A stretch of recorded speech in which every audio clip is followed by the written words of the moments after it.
Hey, welcome to another storytime video. In today's video, I'm going to be roughly explaining the process for Hiveon's packet encoding and all of the processes it does. I say roughly because there are some things that wouldn't fit into this explanation, such as how the farms store the packets, how the farms deal with packets entirely, how the main storage deals with them, and queues and things like that. However, those are case specific, whereas these are systems entirely dedicated to dealing with packets as a whole.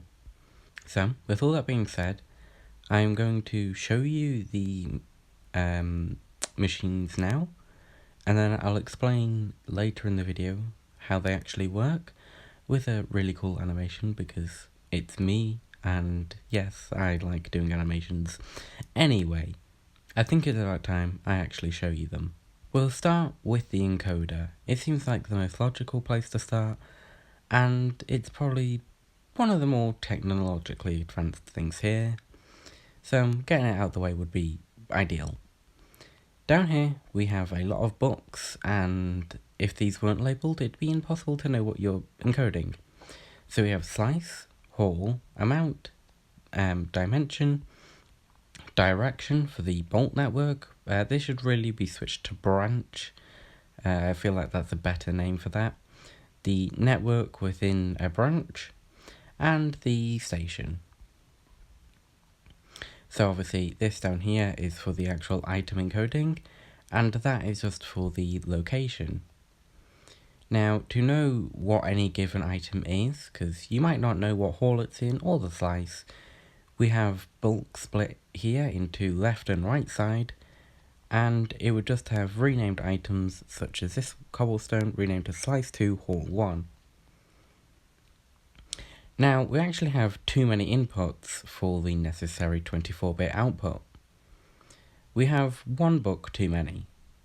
So it does some really interesting math down here by multiplying and testing specific signal strengths to turn these 7 inputs into 6 full hex outputs.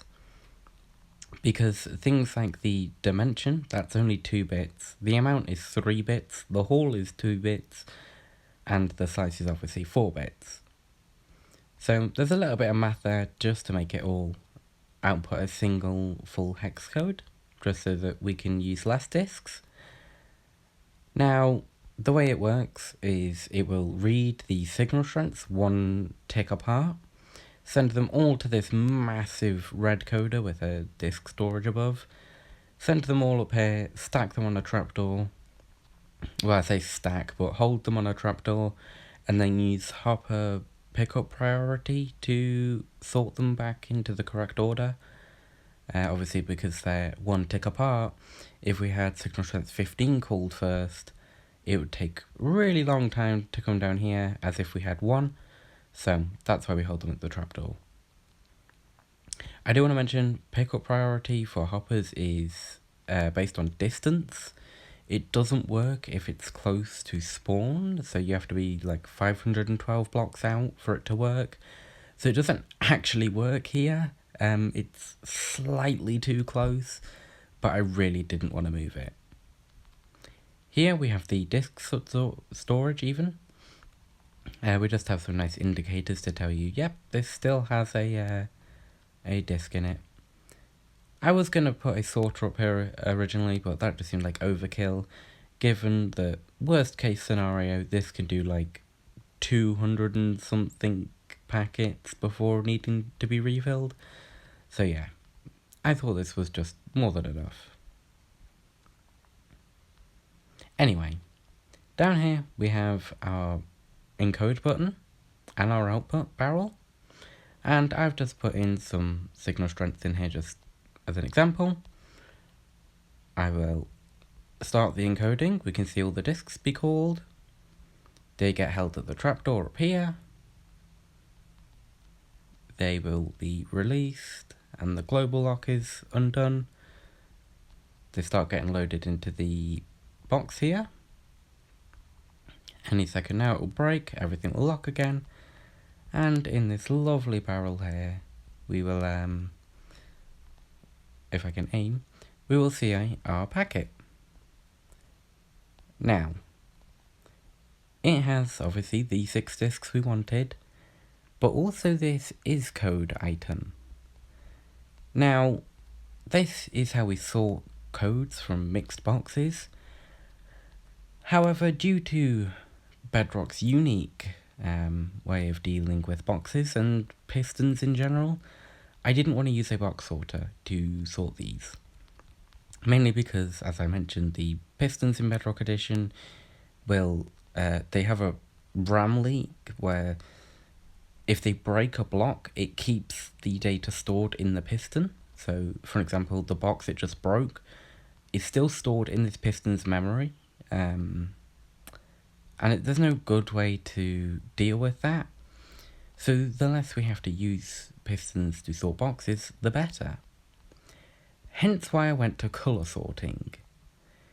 Now, this is really cool tech that I want to see used more, because in Bedrock now, I think Java has a snapshot for this, but in Bedrock Edition, as it currently stands, you can't dye a box the same colour as it already is. So in here we have white dye. All of the mixed boxes that come into the system will be forced dyed white. This is really important to mention. Any boxes intended to be input into Hiveon will have their box dyed white, unless it's a code and it's magenta. Magenta's not specific. It can be any colour that's not white, but magenta seemed nice. If a box is input and it is not white, it's very unlikely you'd have to purposely be trying to break it to do that. However, I didn't want to take that risk. So, even though I mentioned what I did with RAM, we still do have a box sorter here.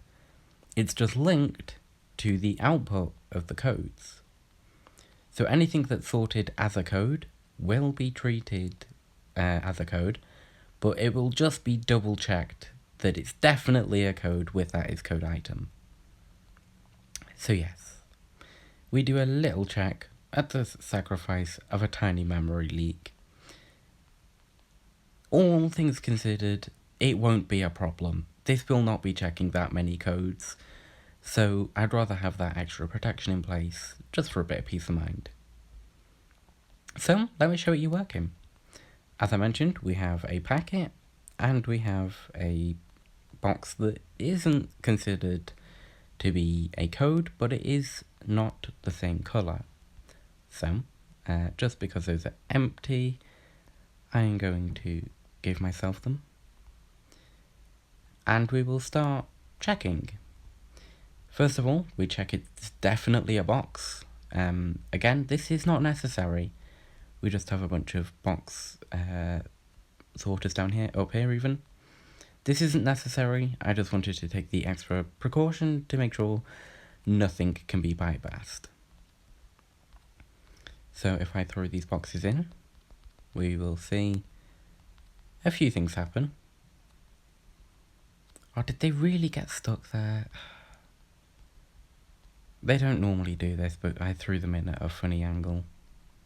There we go. So they'll do their thing. They'll get dyed the colours that they need to and everything. We should see a few of them come up here. Here at the output we can see the box that was not correctly sorted. That should have been dyed white actually. Not sure why it wasn't. I probably forgot to put dye in a single one.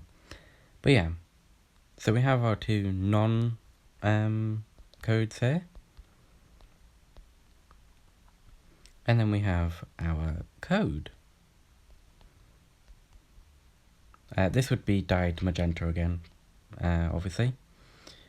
And then when it comes to sorting again, well, not sorting, but reading the code, of course, we just use the encoder, the packet reader I showed you last video.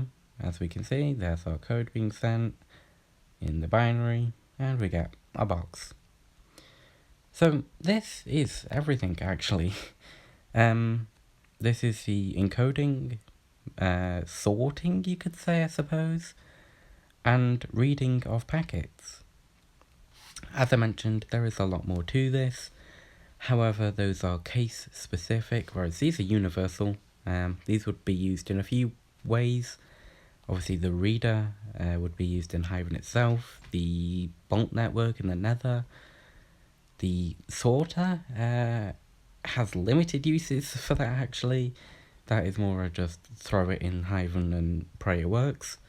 And the encoder will be thrown probably... We wanted to have it in main storage, but with the pickup priority issue, it's probably going to be thrown in the data center for Hiveon, where all the data's kept. That could be moved 500 blocks out. That's not too much of an issue. Canopy has chunk loaders now, and we use them. So yeah, I'll probably just load that, send the data there, and do whatever. I don't know. Still working it out. So yeah, let me explain what's actually happening here in more detail. So let's take a look at the packet encoder logic. We have our 24-bit code here, and we split it up into slice, haul, amount, dimensions, station, network, and branch, as I mentioned in the encoder. We can immediately just convert some of those to hex, which is slice, station, network, and branch. Now we have just the haul, the amount, and the dimension codes, which, as I said, we are going to combine into two 4-bit codes. So first, we're going to shift the haul over so that it's a 4-bit code. We're going to add it to the split that we've done with the amount. We shift the remaining 2 bits of the amount code over to and add it to the dimension, which gives us our perfectly nice 2 codes that we want. Now, the amount split does have some rules with it. The yellow part, if it's greater or equal to 4, the output is just 1, because obviously it's a single bit, so it's either on or off, or 0 and 1. If the 2 green bits are equal or greater than 4, you subtract 4. Now, that's just how it keeps its 2-bit significance in relation to the code. Now, we actually encode the packet, and obviously we have the is code item, the code itself as disks, and then we have the mixed boxes. Mixed boxes the same color, and the code boxes have the is code item. We read the code, network, station, branch, dimension, amount, haul, and slice in that order. That's quite important to mention because that's just the way it's read.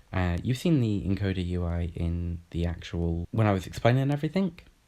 And then if we give ourselves a random code here, we have just converting it into signal strengths again.